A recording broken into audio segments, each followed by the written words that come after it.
Good evening, everybody. This is Joe from the Middle Ground Mike. I hope this is catching everybody doing well. Well, we have some progress here on the food dye situation from Robert F. Kennedy and the FDA. They have approved three new natural food dyes to be used in our foods. Because they are working to transition away from petroleum-based dyes. They're going to working on expanding the palatable available colors from natural sources for manufacturers. The colors are Galderia Extract Blue, Butterfly Pea Flower Extract, and Calcium Phosphate.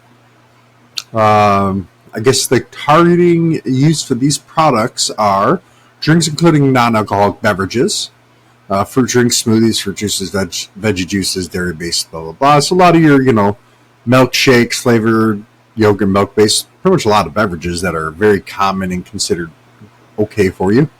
Breakfast cereal coatings. I mean, good that they're getting rid of the petroleum-based dye, but I mean, unless they are really changing how breakfast cereal is made, kind of seems like a fallacy move. But, hey, step's a step. They're also going to be using those in hard candy, soft candy, and chewing gum. They're talking about flavored frostings, ice cream, and frozen dairy desserts, frozen fruits, water, ices, liquid creamers, whipped toppings. Neat fact is the butterfly pea flower extract. I'm sorry. It's produced through the water of extraction of dried flower petals of the butterfly pea plant. According to the FDA, it produces a blue color that can be used to create shades of bright blues, intense purples, and natural greens. So, I mean, hey, it's not bad. This one will be used for your ready-to-eat cereals, your crackers, your snack mixes, your hard pretzels, plain potato chips, plain corn chips, tortilla chips, and multigrain chips. While we're on that, if you ever, look up Ritz crackers, Ritz, everybody loves your crackers. Put something else in them. I love your crackers. When my stomach has hurt so much over the years, your crackers have been a godsend until I found out what was in them. And my gosh. Calcium phosphate, they're going to be using it for ready to eat chicken products, white candy melts, donuts, sugar for coated candies. That's just some of the good things that are going there. Something that I kind of wanted to touch on that I don't really touch on a lot. I'm somebody who battled, still battles, weight loss most of my life. And, and I'm not blaming anybody for it. Don't get me wrong. I'm not pointing any company out or anything. We all do need to be better at making our own choices in life, and we all wish we were. But, I don't think we talk enough in life about how some of these things, that at one point in the 90s, 80s, and early 2000s, a lot of these companies were owned by, that made a lot of these products were owned by the cigarette manufacturing, their parent companies, and those were geared around towards addiction. And, a lot of people battle alcoholism, they battle pills, they battle drugs. I battled, call it fast food, but not really as much because I can walk away from eating anything. May not look like it, but I can. I can walk away from anything except for when it comes to drinking pop. It is a very difficult thing,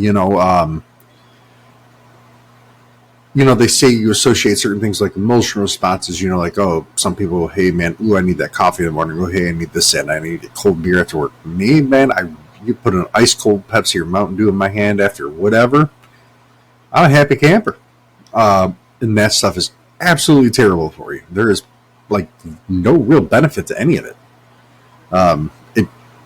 There's just not, but it gives you that dopamine, and it helps in that aspect, but it also creates a dependency on it. And I think that while I'm glad that they are doing the food dyes, and they are going after them, I really wish we worked on teaching people how to think about these foods too, not just getting rid of the dyes, because the dyes aren't going to get rid of the psychological dependency based on how our society is. And again, I'm not blaming anybody. And, schools and places like that do a lot better of a job now to where generally, Pepsi or whatever is not your first choice. They'll have like different kinds of things. But, so I just always kind of want to talk about that. At one point in my life, this was years and years ago, I would drink 24, 30 cans of pop a day. And 3-4 days later, I'm like, and then just, maybe not every day that much, but I drink a lot, right? I could go to the doctor the next morning, do a sugar test, perfectly fine. Even to this day, I could drink 2 liter, for your fasting blood sugar, and all that. I can drink 2 liter and just, I don't, those things just don't show up for me. It's just very weird. My body just consumes it. I don't know. I'm not like a nutritionist in that aspect, but I think it's huge. That I was able to do that, but I also think that was like a downside for me too. I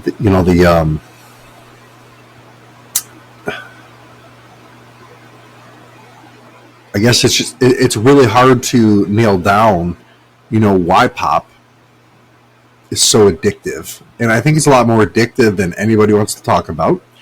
I don't know. I mean, I've Googled, there's some people who talk about it, but I just don't think there's enough, right? Because it's such a powerful product and it's such a profitable product for a lot of companies, even the industry that I work in, but everything in moderation is fine for you. Just like there's some, just like in Germany, drinking beer is so normal and average and people don't treat it the way that we treat it here, right? Where people tend to be massive, not tend to be, let me rephrase that. People can end up being massive alcoholics, binge drinking, where that stuff is they're not immune from it, but over there, drinking beer is kind of almost like drinking tea, depending on the situation. So the tendency to abuse it is not as prevalent as it is here in the United States. I think some of that just comes from how our culture is. And I don't mean that as a bad thing. I just wish there was a little bit more, towards it. I think that's very, very important, and I just don't think it's something that we talk about enough, that pop can be addictive. And I know that everybody say, oh, it's bad for you, you should know better, your parents should know better. There's a lot of things we should have done in life, right? But I think pop being addictive, sugar drinks being addictive, is something that needs to be talked about. It needs to be pushed, and not just gone, sugar drinks are bad, stop drinking sugar drinks next. Because kind of seems to be how it goes, right? There's not like a real deep dive into it. Like, why are our people so geared towards picking up that sugar drink and doing it? Like, why? It makes no sense. Why? Like, why? And I wish there was like a more broader study, like, hey, is there a certain thing that we do? And I mean, obviously marketing, product placement, things like that, I still struggle with that sometimes to this day, but I'm able to walk away from pop just as easy as I ever could. Like right now, bottle of water. Everything I'm BSing, got a cup of coffee besides that.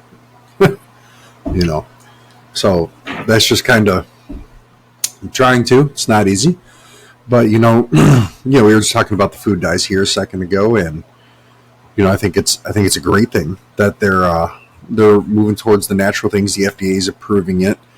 I know everyone's like, oh, we want the government out certain things. Yeah, we do want the government out certain things. The government shouldn't be involved in every little thing and every little aspect of our lives, but certain things of this nature, yeah, I think that, maybe not like concrete they're involved, but I definitely think that there needs to be a lot more publication of the things that they're allowing in our food, things that touch our bodies, medicines, any of that. To a degree, there should be a lot more public information.